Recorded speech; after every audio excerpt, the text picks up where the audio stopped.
Salve, salve, minhas coisinhas fofas, como é que vocês estão? Bom, eu só vou rapidamente aqui falar um pouquinho sobre as características dos tecidos, né? Então, só lembrando, mais uma vez, os senhores não esqueçam desse processo, porque ele é fundamental no seu entendimento, no seu aprendizado sobre o que a gente está estudando. Por quê? Porque não está funcionando esta merda. Por que que essa bosta está pausada? Tá gravando? E não está tentando? E não está rindo? Acho que agora foi. Então, só retomando, esquece a primeira parte da gravação. Mas está tudo bem, está tudo bem. Bom, só lembrando que a gente tem um conjunto de células. Essas células são chamadas de mesenquimais. Essas células elas vão dar origem ao que a gente chama de tecido conjuntivo. Esse tecido conjuntivo, eu tenho o tecido conjuntivo propriamente dito, tá? Então, é o TCPD, tecido conjuntivo propriamente dito, que pode ser frouxo ou pode ser denso. Então, frouxo, as fibras colágenas, elas estão espalhamadas, ou espalhadas, a gente pode dizer assim. Então, elas estão descontínuas, com espaços, tá? E as células que são normalmente os fibroblastos, elas estão no meio disso, com a tal da matriz, né, celular. E o tecido denso, propriamente dito, tem o não modelado, em que as fibras não estão orientadas na mesma direção e sentido, mas elas estão muito próximas. E eu tenho o tecido denso modelado, onde as fibras têm direção e sentido. Além disso, o nosso tecido conjuntivo forma um tecido conjuntivo de sustentação, onde eu encontro o tecido cartilaginoso e o tecido ósseo. Além disso, nós temos o tecido de transporte, que é o tecido sanguíneo, que a gente já viu, e o tecido linfático, tá? Agora a gente vai estudar o quê? A gente vai estudar uma outra variação, né? Essa outra variação se dá através do tecido muscular e do tecido nervoso. Então, são dois tecidos que têm características muito peculiares quando a gente observa esse processo. Então, quando você olha esse objeto celular e você tenta entender um pouquinho de como ele efetivamente é, o tecido conjuntivo nervoso, né, ele apresenta algumas células muito importantes, tá? A primeira característica é que esse tecido, né, ele apresenta linhagens chamadas células de glia, que são células nutridoras, né, ou células que nutrem. Então, as células de glia ou gliócitos, elas são várias, tá? E você tem a principal célula, que é o neurônio, tá? O neurônio, ele é uma célula altamente diferenciada não regenerativa, e desta forma, já que ele é uma célula muito diferenciada e, uh, e não regenerativo, o neurônio é uma célula em formato estrelado, tem essa característica, apresenta um formatinho relativamente estrelado, tá?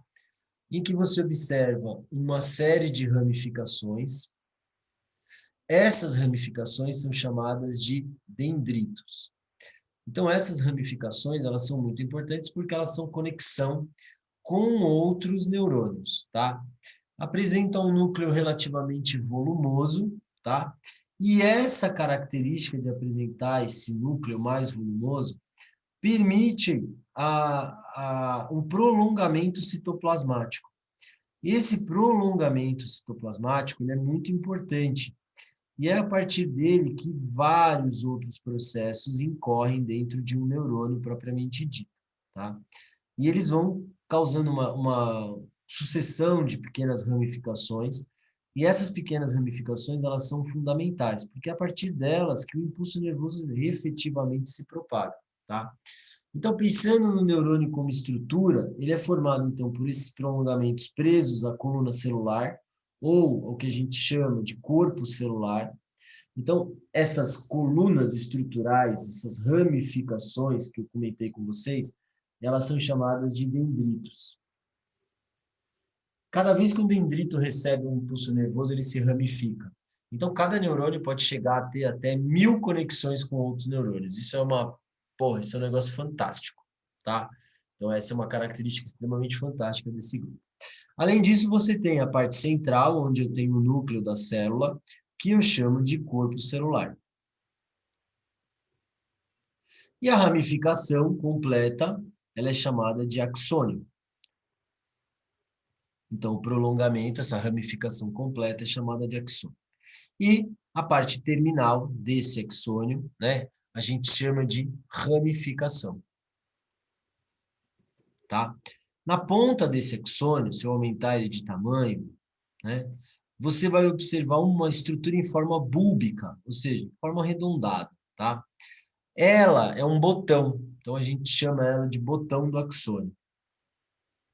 Esse botão do axônio, ele se conecta diretamente através de um espaço com o dendrito do neurônio seguinte. Essa região espacial em que eu encontro, onde há encontro entre neurônios, é chamada de fenda. Chamada de fenda sináptica. E a passagem do impulso nervoso, aí sim ela é chamada de sinapse, tá? Além disso, ele apresenta uma borda gelatinosa, não fluida, feita de matriz que envolve todo o neurônio, tá? Mas principalmente a ramificação do axônio. Essa borda gelatinosa, não fluida, é chamada de bainha de mielina. Essa bainha mielina, ou extrato mielínico, tá? Ela é formada por uma série de substâncias, principalmente proteínas e glicídios, ou seja, proteínas e açúcares, entre elas uma proteína chamada tau, TAU. A tau é a principal proteína que existe nessa estrutura e ela é responsável pela manutenção da integridade da bainha de mielina. A degeneração da tau causa uma doença chamada mal de Alzheimer, também carinhosamente conhecida como mal do alemão. Outro detalhe que é muito importante é a propagação desse impulso nervoso. Ela é sempre dendrito, corpo celular e axônio. Ela é unidirecional. Então não esquece desse fator, que ela é unidirecional, tá? Além disso, eu tenho outras células que estão associadas. Então, lembrando que as células de glia ou gliócitos, elas são um conjunto de células, tá? Então, nós temos, né, o oligodendrócito, que está conectado à produção, né, e células de Schaumann, que envolvem os axônios dos neurônios, protegendo e auxiliando o desempenho da sua função. Qual é? Isolamento bioelétrico. Ponto. Tá? Então, essa é a principal característica. O astrócito, ele é encarregado da sustentação e nutrição dos neurônios. Então, é ele que recebe boa parte dos nutrientes. E o microglia, que age como macrófago, responsável pela defesa do sistema nervoso. Então, no caso da microglia, né, a gente pode chamar ela de glioplasto. Tá? Então, o glioclasto é a célula de defesa do organismo nervoso, tá? Então, as células de glia são os astrócitos, os oligodendrócitos, ou células de Schaumann, tá? E a microglia. Então, essas são as características gerais dessa célula nervosa.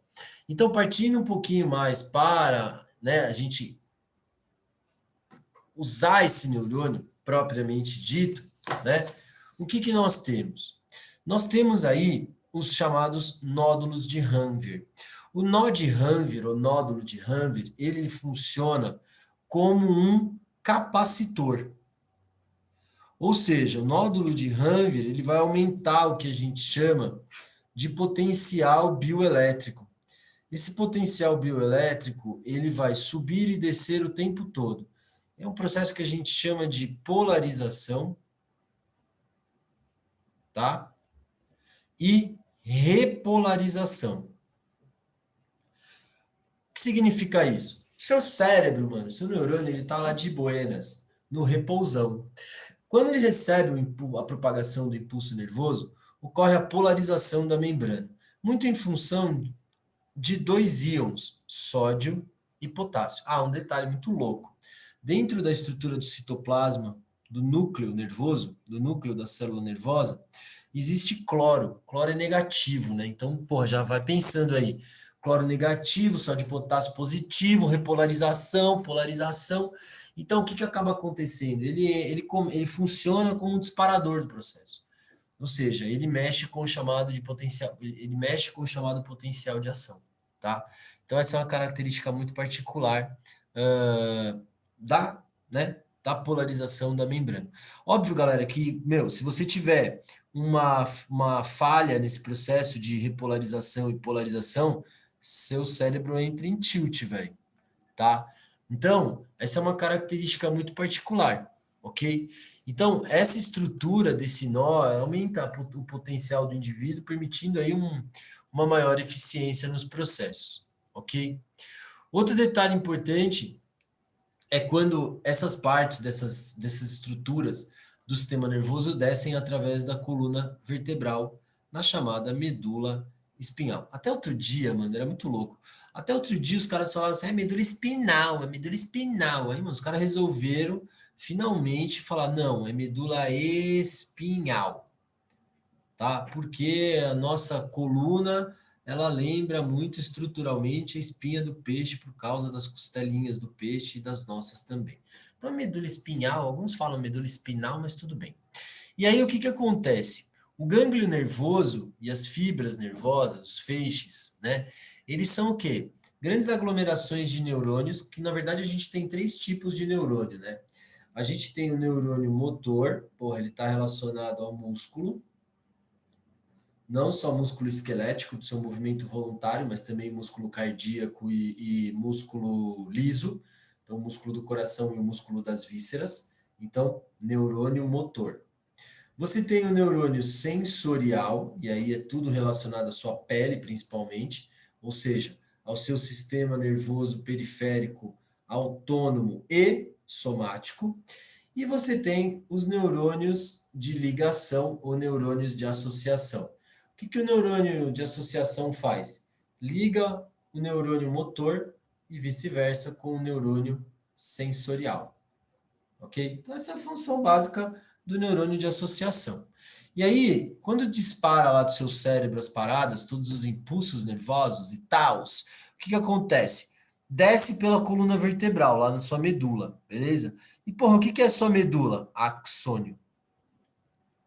Ponto. Elas são grandes conglomerados alinhados, né, isolados bioeletricamente de axônios. E aí eu tenho a parte que sobe e eu tenho a parte que desce, parceiro. A parte do seu cérebro mais externa, quando você olha o seu cérebro, assim, imaginando, né, que você tem o seu cérebrozinho bonitinho, a parte mais externa, que a gente chama de córtex, é onde está a maior parte dos seus neurônios. Ah, outro detalhe, para com essa patifaria de que se a gente só usa 10%. Tudo bem que o filme Lucy é maravilhoso, a Scarlett Johansson é a mulher da minha vida, mas, todavia, contudo, o córtex do seu neurônio, né, a parte mais externa do seu neurônio, do seu cérebro, é neurônio na veia, é neurônio puro. E esses neurônios, eles, mano, é 100%, cara. Você usa 100% do seu cérebro. Essa parte mais externa, formada, né, do córtex, é onde a gente chama de massa cinzenta. E a parte mais interna, a gente chama de massa branca. Então, no caso do cérebro, a massa cinzenta ela é cortical e a massa branca é medular. Na medula espinhal, a parada é o contrário, mano. A massa branca é periférica e a massa cinzenta ela é interna. Então, há uma inversão. E eu falo por que disso. Cara, o bagulho tem que ir e tem que voltar. Mano, não dá para ele ir e voltar pelo mesmo bagulho, não dá para ele ir e voltar pela mesma parada. Então ele tem que ir pelo cérebro normal, via normal neurônio, e voltar por outra via. Senão não vai funcionar. Tipo, é uma via de mão dupla, velho. E outra, o impulso nervoso, cara, ele nunca vai e volta pelo mesmo neurônio. Ele vai pelo neurônio A e volta pelo neurônio B. Então, quando você recebe o impulso, o estímulo, vai para o neurônio A, que chega no seu cérebro, que, mano, manda informação para o neurônio B, cara, para realizar o movimento, para realizar qualquer resposta. Por quê? Porque a gente é baseado numa resposta estímulo, velho. Tudo que a gente recebe de estímulo, a gente responde. seja uma resposta de estímulo externo ou interno. Tipo, você pode ter um estímulo externo lá, sei lá, o cara jogou uma bola para você pegar e rapidamente você teve um reflexo de pegar. Pô, recebeu estímulo. A resposta é pegar a bola. Você bota a mão no bagulho quente. Mano, você vai tirar a mão. Você recebeu uma mensagem. Tipo, imbecil, você tá pondo a mão aí. Vai se machucar. E aí, automaticamente, você tem que tirar a sua mão. Então, vai com um neurônio, volta com outro. Só lembrando que, mano, fibras nervosas, elas são conglomerados de axônios, tá? Que são, na verdade, neurônios, que vão e voltam, tá? Então, a fibra nervosa, ela é um conjuntão. E o feixe nervoso é formado por inúmeras fibras. Cada trocinho desse aqui, cada cânula dessa representada aqui, envolta, é como se fosse o fio da sua casa, mano. Cada parte da sua casa, ela vai ter uma fiação. Então, você não pode ter, tipo, uma fiação. Se liga, que isso é uma coisa que a gente tem que parar para pensar e a gente não pensa fisicamente. Porque assim, ó, você tem a lâmpada lá do seu quarto, beleza? Se você pegar e ter uma tomada, a tomada ela vai abrir o sistema da energia que está vindo de fora. E você está ligado que tudo de energia é dois pinos, né? Tudo é dois pinos. Um pino para entrar, um pino para sair. Quando você liga o interruptor, você abre o pino. Quando você desliga o interruptor, você fecha o pino. E aí a energia ela tem que se dissipar de outra forma. Então, quando você liga o interruptor, cara, o que você está fazendo? Você está fazendo a energia entrar por um buraco, passar pela lâmpada, pô, ela vai produzir luz, só que a energia ela é fluida. Então ela vai passar, ela vai descer e vai voltar pelo buraco, por outro buraco. Então ela entra por um buraco e sai pelo outro. Por isso que a tomada tem dois pinos, tá? Então essa é uma coisa que o seu cérebro faz da mesma forma. Você recebe o estímulo, ele passa pelo interruptor do seu cérebro, pá, dá o estalo, volta, resposta. Então, seu corpo funciona de maneira muito linear nessa abordagem. Por isso que você tem que ficar muito esperto e entender que a mensagem vai para o neurônio A e a resposta vem para o neurônio B. Tipo, guarda essa informação, porque isso é extremamente importante. Esse é o detalhe mais louco, só para você entender. Quando eu falei lá de polarização e repolarização, essa parte que eu acho mais top em relação ao sistema nervoso. Vou explicar para vocês por quê. Porque assim, ó, quando você olha a membrana do seu axônio, você percebe que ela é uma estrutura, um prolongamento da sua membrana plasmática, do seu neurônio. Então, cara, ela é formada por proteínas e ela é formada por lipídios. Então, eu tenho proteínas e lipídios que formam a minha estrutura, certo? E aí, o que acontece? Cada membrana ela está envolta pela bainha de mielina, certo? Então, como ela está envolta pela bainha de mielina, a parte onde está a bainha de mielina, ou que a gente chama de intermielínica, você tem uma porrada de sódio. E internamente no axônio, né, você tem uma porrada de potássio. O que acontece?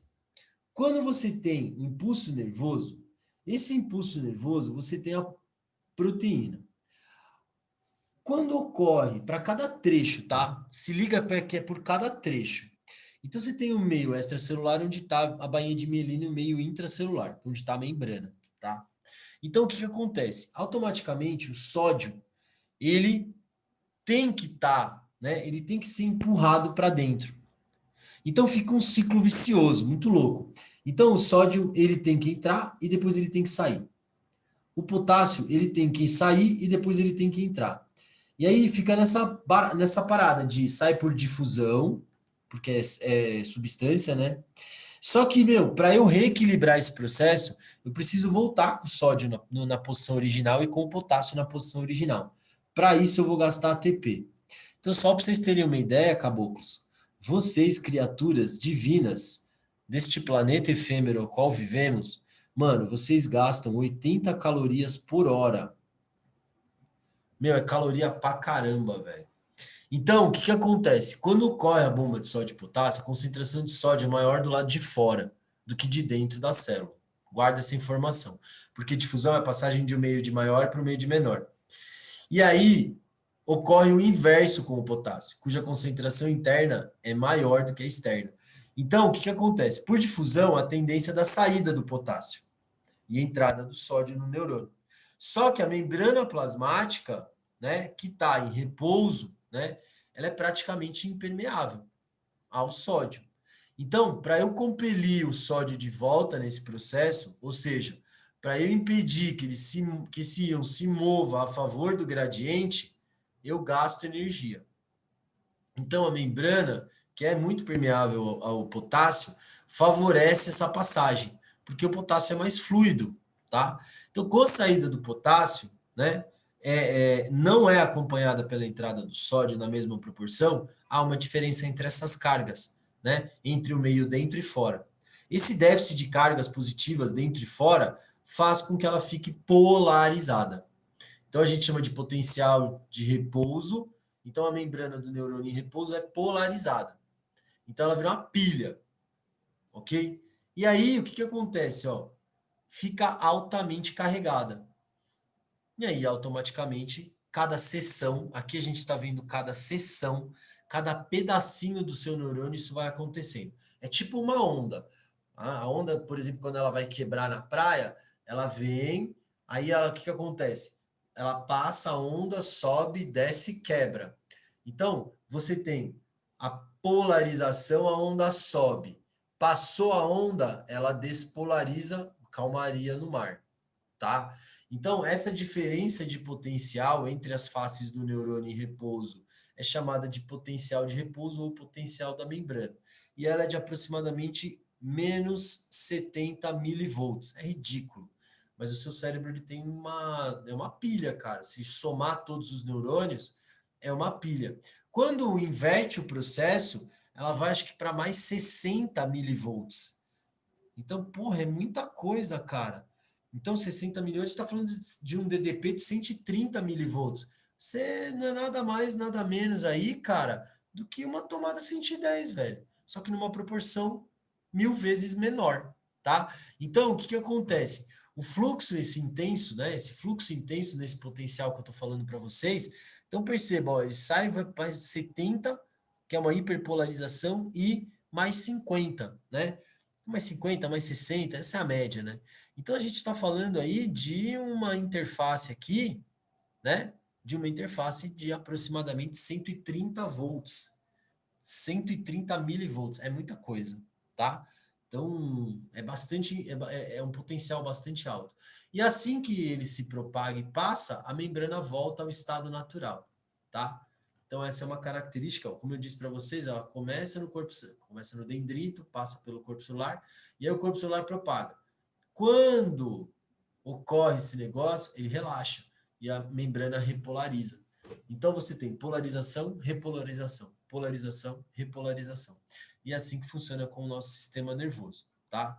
E se não fosse, né, o extrato mielínico, nós teríamos aí uma enorme dificuldade para poder ter essa característica do impulso, tá? Então, a DDP total, ela é mais ou menos de 130 milivolts. É muita coisa. Óbvio que cada bicho tem o seu potencial de ação, tá? Só para avisar vocês que cada bicho tem o seu potencial de ação.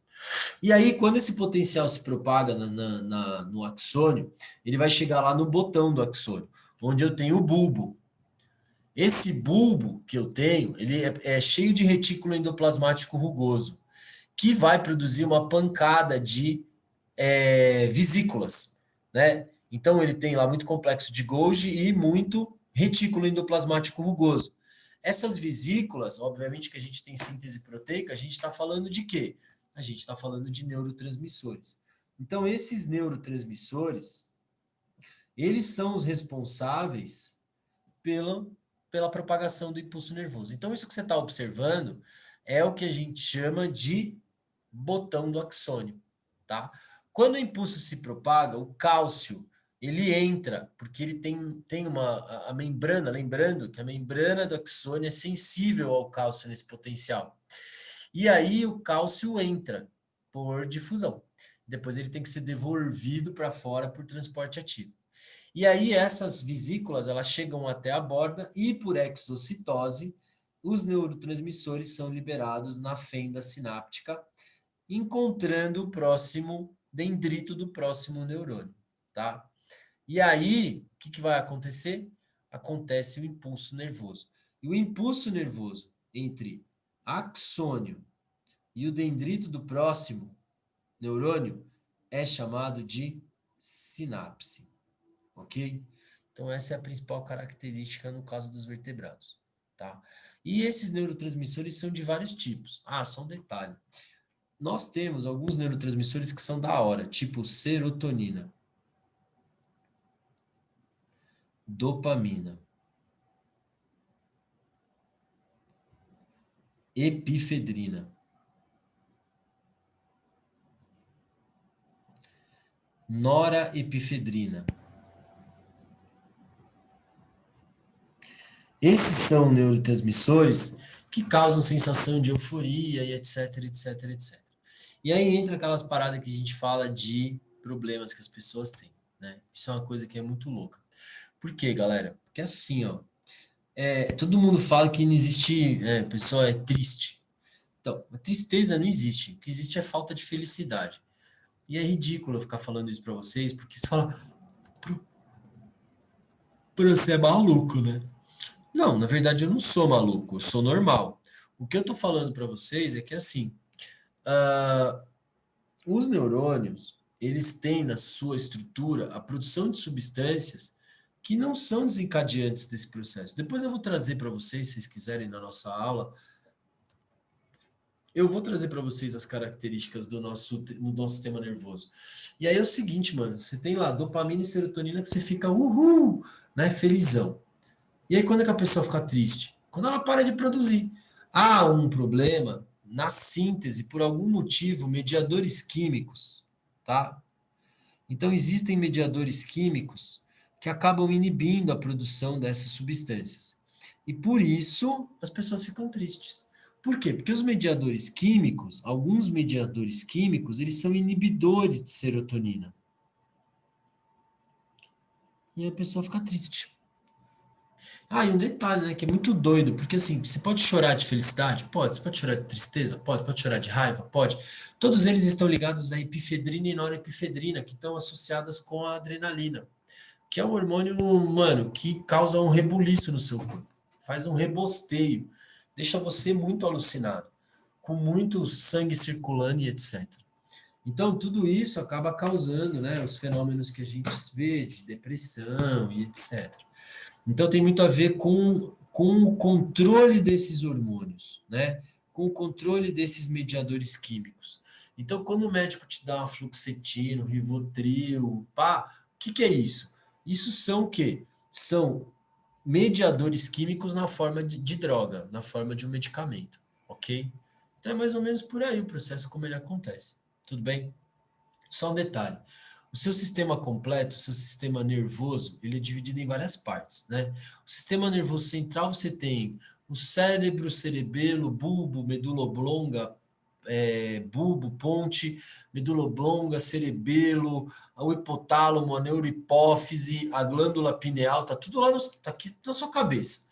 E o tronco encefálico, que é o que vai se ligar à medula espinhal, tá? Então, o sistema nervoso central, ele se conecta com o sistema nervoso periférico. O sistema nervoso periférico, ele é formado por nervos, gânglios nervosos e terminações nervosas. E esse sistema nervoso periférico, ele pode ser somático, quando o controle é voluntário, e ele pode ser autônomo, ou seja, ele pode ser autônomo. O fato dele ser autônomo permite uma outra subdivisão, que a gente chama de simpático e parasimpático. Tá? Então, simpático e parasimpático. Então, essas são características do nosso sistema nervoso. O sistema simpático e parasimpático é um sistema antagônico, um fica brigando com o outro o tempo todo, o tempo todo, o tempo todo. Enquanto um estimula, o outro inibe, enquanto o outro inibe, o outro estimula. Então, por exemplo, sua pupila dilata é simpático, mas quem faz ela reduzir é o parasimpático. Você quer fazer xixi, é parasimpático. Você quer transar, é simpático. É um negócio muito doido. Você sente fome, é simpático. Você não quer ter fome, você é parasimpático. Então, assim, as sensações de querer e não querer, estimular e inibir e vice-versa, ocorrem para os dois, tá? Então, essa é uma característica bastante importante. Já no caso do nosso sistema muscular, ele já é diferentão. O nosso sistema muscular, ele é formado por 3 tipos de tecido, tá? A gente tem o tecido muscular esquelético, que é aquele de movimentos voluntários, o tecido muscular estriado cardíaco, ou, né, você tem o tecido muscular estriado esquelético e o tecido muscular estriado cardíaco. E você tem o tecido muscular não estriado ou liso, né, que não estriado é muito feio. Então, cada um ele tem uma característica muito particular. Tecido muscular estriado esquelético são todos os seus músculos que você controla, ou seja, todos os músculos de movimento voluntário. No caso do cardíaco, é apenas o tecido do coração, que é de movimento involuntário. E o tecido muscular liso também é, né, o tecido das vísceras, também chamado de tecido visceral, e ele tem movimento involuntário. Pô, como é que eu vou decorar? Lembra que o coração, o movimento é involuntário e rápido, e o movimento do intestino tal é involuntário e lento, tá? E do músculo, ele é voluntário e rápido, porque a resposta para a musculatura ela tem que ser rápida, tá? Então a célula formada é um miócito, essa célula ela se organiza através de uma membrana, tá? Então, você tem 2 substâncias que são fundamentais, que formam a fibra. Então, a célula é o miócito. Os miócitos se organizam, eles formam a fibra muscular. Na verdade, eles formam uma unidade de contração chamada sarcômero, tá? Esse sarcômero, tem milhares desses sarcômeros organizados, através de fibras chamadas actinas e miosinas, tá? Ao redor dessas fibras, ou da miofibrila, ou da fibra muscular, você tem um retículo sarcoplasmático ou membrana sarcoplasmática, que na verdade tem por função nutrição do bagulho, entendeu? Então ela é estimulada através, né, da passagem de íons de cálcio. Então ela serve para nutrir o seu músculo, para levar, por exemplo, glicose, para levar um monte de coisa, tá? E aí você tem essas fibras se juntam, formam os feixes, e os feixes formam o tecido, né, muscular estriado. E envolvendo tudo isso, preenchendo espaços e sustentando a estrutura do músculo, você tem tecido conjuntivo propriamente dito, tá? Que é um tecido formado por colágeno, principalmente denso, tá? Então aqui você tem as unidades de contração, que são actina e miosina, e as linhas que delimitam. Então, nessa fase de relaxamento, o íon do cálcio, eles são devolvidos ativamente para o retículo sarcoplasmático. Então, quando você contrai a musculatura, o cálcio entra por difusão. O cálcio até é embaçado, velho. Ocorre a contração. Quando ocorre o relaxamento, o cálcio ele é retirado gastando energia. Então, o cálcio entra por difusão, sai por transporte ativo, ok? Isso é uma característica muito peculiar da contração muscular. Então, e quando você... Isso depende muito do ATP, isso também depende da glicose, e isso também depende do O2. Então, sem esses 3 fatores, nada funciona. Um detalhe importante, tá? Está relacionado, né, a uma coisa que a gente estuda bastante e não percebe, mas sempre tem. Quando você tem, né, a contração muscular, o ATP ele vai pegar uma proteína que é a creatina.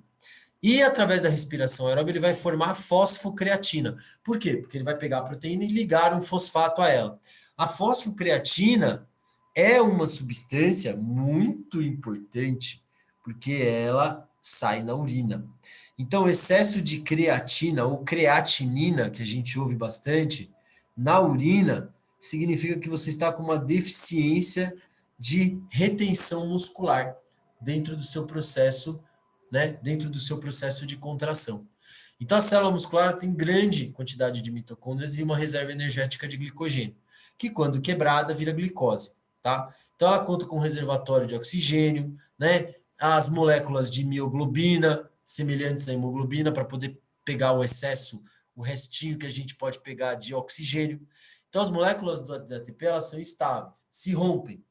A célula muscular, então, estoca fosfato rico em energia, tá? Como fosfocreatina, produzido em momentos de repouso, quando você está relaxado. A partir da creatina e molécula de ATP. Quando você está fazendo atividade física, a creatina, a célula consome a fosfocreatina, gerando ATP, liberando a creatina, tá? E aí você tem o consumo disso. Então, você tem cãibra porque a creatina, ela pode ser degradada parcialmente produzindo ácido lático, tá? Quem remove isso é o fígado, tá? Por isso que às vezes demora, você fica com dor e etc. Ok? Então é bem tranquilo essa parte, tá? Em relação à contração muscular, pouco cobrado, é mais as características das células e etc. Belezicas? Tranquilinho, ok? O ideal é que vocês façam a tarefa, tá? E caiu a página. Falou, galera. Beijinho biológico para vocês, porque acabou a internet.